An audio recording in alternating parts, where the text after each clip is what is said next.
Hi everyone, welcome back to my channel. This is Prepping by Faith, and today we are going to be pressure canning some chicken breasts. My mom is here again. Say hello. And so we are going to be doing this parboil method to get them in the jars. So she has prepped everything here. Inside of this bowl we have about 16 chicken breasts, correct? Yep. So we're guesstimating that that's roughly 8 pounds of chicken in here. And so that is what she's going to be doing. Over here, she has the water boiling for this chicken. Over here is another stock pot full of chicken broth. Yes, chicken broth. There are 3 32-ounce cartons in there. And then this is just where she's going to be scooping the chicken. Once it's parboiled. Yep. And then she will stash it in here just to keep it warm. So what she did... It's rinsed first in the sink with hot water. And that goes in here hot. All right. And the other stuff is just your lids. So this container here, this pot, she just filled with warm water to get it nice and hot, so that way this chicken isn't cooling off while she's waiting to put it into each of the jars. Okay, yes. Go ahead. So here we go. Pot's all ready. It says fill jars, so we're just going to drop our chicken in here. And we have salt in that water as well, right? Yeah, salt. Yeah. Do you know how much salt? No, just what you would for pasta or something. But you want canning salt, none of that iodized stuff or whatever like that. And so we're just you're gonna do this in batches. All right, so we're gonna be getting this chicken parboiled. Bring it to a, oops, here, let me get a paper towel to sit that on. You're gonna bring it back to a boil and then boil it for 2 minutes. For 2 minutes, okay. So you can see in the pot if you want. Can they see in the pot? Mm-hmm. And then I have a colander and this little spoon and you want something to catch the drips because I'm going from the stove to the sink and you don't want a bunch of water on your floor. Broth is boiling. All right, and so the other thing that I was going to mention to you all is that she has already started this pressure canner. It is a digital pressure canner. This one is by Presto. It's the Precise model. And so she has already put her jars in here that she is sterilizing. If you guys missed the video that we did prior to this where she pressure canned some beef, you can go ahead and watch that because we show you the entire process and how you set this thing up. So we are not going to be showing that today. We are just going to be showing you how to do this parboiling and fill these jars and get them ready for the canner. And then we will show you what that looks like at the end. Okay. So when you start to see this white foamy stuff coming on in here, you want to kind of break up your chicken. You don't want big clumps. You want the pieces loose because you want to get them parboiled and you want to get this scum cooked off of them. It ruins your jars. So when it comes up like this and you start getting a whole bunch of this white foam where it's cooking off, I just kind of scrape it and toss it in my side with my garbage disposal.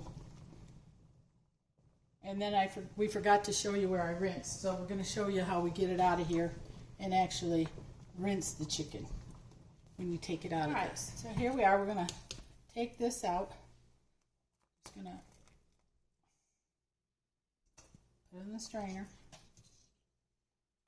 Oops. I cook like Leah, or she cooks like me. Yeah, I learned to cook from you, so I'd say it was that route. Reminiscent of the tuna patties, right? That's famous, by the way, in the family. Okay. So she's just digging around in there, making sure she gets all those little pieces. I want a piece cooked. Yeah, can you imagine? Yeah, I can. Here, we're going to sit that with it. Okay. Then we're going to take it over here to the sink. She's going to rinse it with hot water. Rinse it with hot water.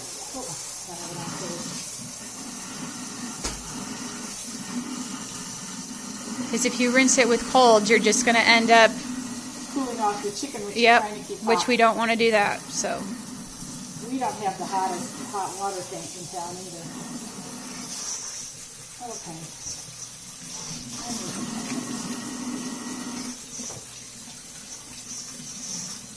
You're just trying to have pretty jars is what you're doing. It's an extra step, but the finished product is well worth it, I think. so into this And then warm we're gonna pot it keep this goes. till we're done. All right, kids, we're gonna start with one jar. Remove it from it. It's ready to be filled. Dump that water out on here. Okay, and then we need our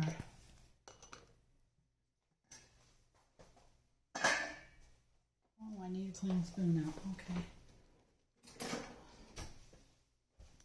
Just in case. All right, so we're about to start filling these jars. Yes, we are. Yay. Here's our parboiled chicken going into this jar. See, it's all cooked in single pieces. These are pint jars. Yes. So they will be cooking at 75 minutes. Yes. And you are filling it to about the bottom rung. Is that correct? Or is it going a little higher than that? Just about yay. You can try to find, one more little piece if you can fit it in. You don't want to overfill. Right. And this one we're going to be careful with because... Trying to keep our heat in. Got to keep our heat in the meat. I do. I'm a lid person. I run back and forth filling my lid and put my lid back on because that's just what I do. And this chicken broth, I just put just regular chicken broth, but then I add a little bit of the stock in the jar out of Sam's in here. And it's chicken. What was we going to tell them? Something else I forgot Just to make tell. it a little bit stouter. Is that why we did that? If you want a little more flavor or, when you do raw pack, they put salt in it. So filling broth to that bottom rung. Mm-hmm. And then we're going to just debubble. Debubble, then wipe. There, see, that's just about right. All right, so our vinegar rag. Yes. Put you back on track. The nice thing about this canner, it just sits there till you're ready for it, and then it, when you get ready to do it, if you need to pull it back out, don't fall apart over it. It's just sitting there waiting on you. And I know they all say don't sterilize your lids and your rings, and you don't have to do this, and you don't have to. This is just an extra step. I'm just being extra Fingertip tight. Yeah, which is, Just two. Just two, and then maybe a tiny bit. And then it goes in there. It just goes in there, and then you're going to fill all of these and see how much chicken you have left. We got all right. So that is that process. I will show you guys when it's time to start it. And so we are ready to go to the next step. I'm going to put my lid on. This isn't going to run without this part coming down and turning. And then it's saying pressure can, fill jars, which we've done. So, okay. Now we're going to confirm that the regulator is not on and press this button to go to heat. Now it's going to heat up to that 75 minutes, and it's going to stop there. It's going to vent for 10 minutes, and so we have to wait for it to vent. That's where we're at. Okay, guys, so the regulator is still off. It is in the process of venting currently. It says it takes 10 minutes, so we've already come down 1 minute. So once it gets done, it will start beeping and letting us know that it's time to put that regulator on there. Okay, here it goes. It's beeping. It's saying put that regulator on. It is time to can. So we come over here, and we want to watch your fingers, so go to the side, put it on top and push. It's on there, and we have it on can.